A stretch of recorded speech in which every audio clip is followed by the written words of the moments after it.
On a lonely cliff beside the endless sea lived a kind fisherman and his wife in a small, worn-out hut.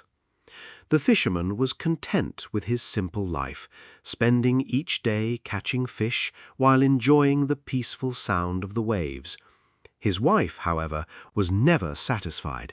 She constantly complained about their tiny home and dreamed of living a life of luxury.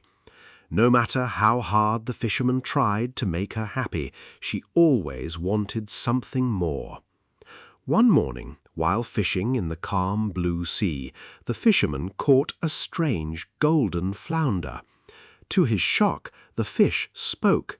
It revealed that it was an enchanted prince trapped under a magical curse and begged the fisherman to spare its life. Kind-hearted as always, the fisherman released the magical fish without asking for anything in return. Excited, he hurried home and told his wife what had happened. Instead of praising his kindness, she became angry. She insisted that he return to the sea and ask the magical fish for a better home. Though embarrassed, the fisherman returned to the shore. The enchanted fish appeared and calmly granted the wish. When the fisherman arrived home, the old hut had disappeared. In its place stood a beautiful cottage surrounded by flowers. For a brief moment, his wife smiled, but by the next morning she wanted something even greater. This time she demanded a magnificent palace and the title of queen. Reluctantly, the fisherman returned to the sea again. The water had grown darker and the waves rolled more heavily, yet the magical fish granted another wish once more. The cottage transformed into a grand palace filled with servants, treasures, and golden halls. His wife now sat proudly on a royal throne, wearing a sparkling crown. But even that wasn't enough. Soon she demanded to become the ruler of an even greater empire, believing endless power would finally make her happy. Once again, the fisherman obeyed, although fear filled his heart.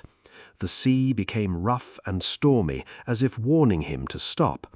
Still, the magical fish granted another wish, and his wife gained even greater power than before. Yet every new achievement only left her emptier.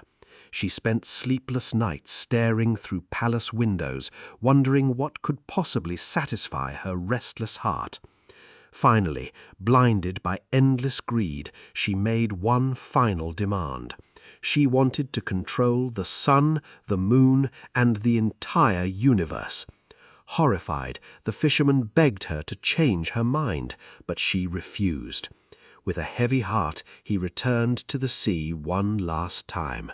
The sky was black with thunder, giant waves crashed against the cliffs, and the magical fish silently listened to the impossible request before disappearing beneath the stormy water. When the fisherman rushed back to the palace, his wife had vanished without a trace. Every room was empty. He searched desperately, calling her name, but only silence answered him. Terrified, he returned to the sea and pleaded with the magical fish to bring her back. The fish gently explained that it had fulfilled her wish exactly as she had asked. She wanted to become the Almighty, someone beyond everyone, and now she had become unknown to all. No one could see her any more. The fisherman fell to his knees, heartbroken. Then he remembered something important. He had never asked for anything for himself. Looking at the magical fish, he made his first and only wish. "I don't want riches or power," he said. "I only want my wife to be truly happy." The magical fish smiled warmly. "Go home," it replied. "She already has everything she needs." The fisherman hurried back to the cliff. To his surprise, the grand palace had disappeared. Standing beside their little seaside hut was his wife, smiling more gently than ever before. The hut looked brighter than it once had. Flowers bloomed around the doorway, and the fresh sea breeze filled the air. Tears of joy filled the fisherman's eyes as they embraced. His wife finally understood that no palace, crown, or throne could ever bring lasting happiness. True happiness had been beside her all along, in her loving husband, their peaceful home, and a life filled with gratitude instead of endless desire. From that day forward, they lived simply, never lacked what they truly needed, and cherished the greatest treasure of all, a contented heart.